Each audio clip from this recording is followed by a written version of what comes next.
नमस्कार सभी दोस्तों को। दोस्तों, आज की मेरी कहानी है तेनालीराम की एक शिक्षाप्रद कहानी। मगर आप सभी से अनुरोध है कि आप हमारे चैनल पे अगर पहली बार विजिट कर रहे हो तो प्लीज़ हमारे चैनल को लाइक शेयर सब्सक्राइब जरूर करें। जी हाँ दोस्तों, कहानी का शीर्षक है कि तेनालीराम बना जटाधारी सन्यासी। बहुत समय पहले की बात है कि विजयनगर साम्राज्य में शिवालयों के अभाव में महाराज करसनदेव राय ने एक और शिवालय बनाने की सोची। महाराज ने सभी मंत्रियों और दरबारियों को सभा में बुलाया और शिवालय के विषय में चर्चा की। महाराज ने सभी मंत्रियों और दरबारियों को नगर में शिवालय के लिए अच्छी सी जगह ढूंढने को कहा। सभी दरबारी और मंत्रियों ने नगर की सबसे अच्छी जगह ढूंढकर महाराज को बता दी। महाराज को वह जगह पसंद आई। महाराज शिवालय का कार्य शुरू करने का आदेश दे दिया और मंदिर बनाने का पूरा जिम्मा राजा ने अपने एक मंत्री को सौंपा।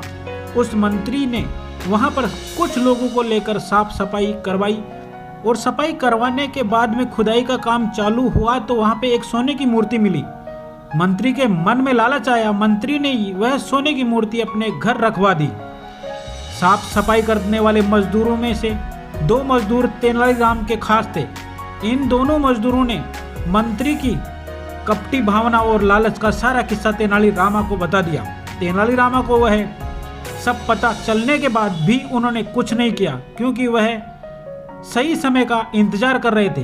कुछ दिन बाद मंदिर के लिए सुनिश्चित की गई जगह की भूमि पूजन का मुहूर्त तय किया गया। उस दिन महाराज ने गांव के वरिष्ठ से वरिष्ठ ब्राह्मणों को बुलाया।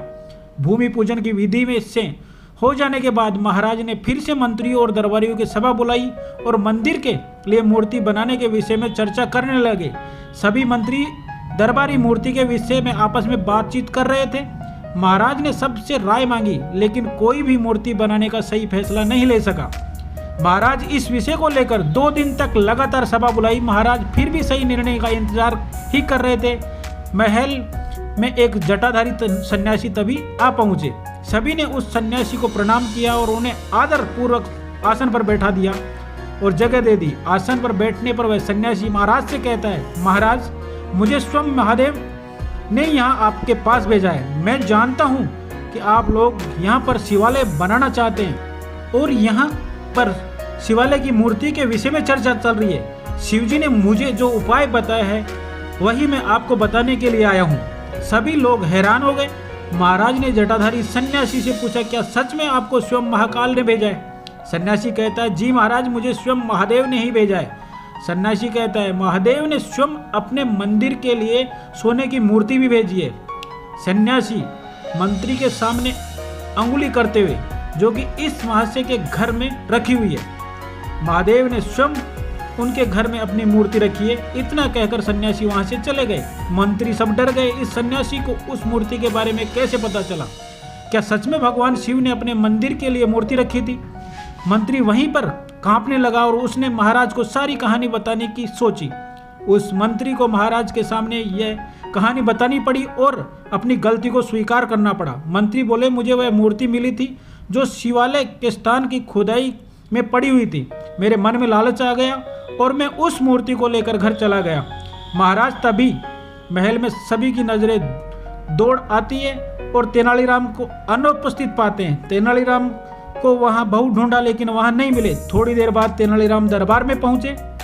तेनालीराम को देखकर दरबार के सभी लोग हंसने लगे और तेनालीराम भी सोच में पड़ गए, ये सब क्यों हंस रहे हैं? तेनालीराम ने महाराज के सभी लोगों को हंसने का कारण पूछा। तभी एक दरबारी बोला, तो आप है वो जटाधारी सन्यासी? तेनालीराम फिर से सोच में पड़ गए कि इन सब लोगों को कैसे पता चला कि दरबारी बोला, आपने जटाधारी सन्यासी की वेशभूषा में वह माला उतारना भूल गए जो अभी भी आपने पहनी हुई है। सभी दरबारियों के साथ तेनालीराम जोर जोर से हंसने लगे और सबको हंसता देख महाराज भी मुस्कुराने लगे और तेनालीराम की तारीफ करते हुए मंदिर का जिम्मा भी उसने सौंप दिया। जी हाँ दोस्तों, इस कहानी से ये शिक्षा मिलती है कि हमें कभी भी लालच नहीं करना चाहिए। ईमानदारी से कमाया हुआ धन काम में आता है और छल करके कमाया हुआ धन कभी भी नहीं टिकता। जी हाँ दोस्तों, कैसी लगी ये आपको तेनालीराम की कहानी? अगर आपको अच्छी लगी तो प्लीज़ हमारे चैनल को लाइक शेयर सब्सक्राइब जरूर कर लें, ताकि आपको आगे भी मिल सके ऐसे प्रेरणादायक वीडियो। तब तक के लिए जय हिंद।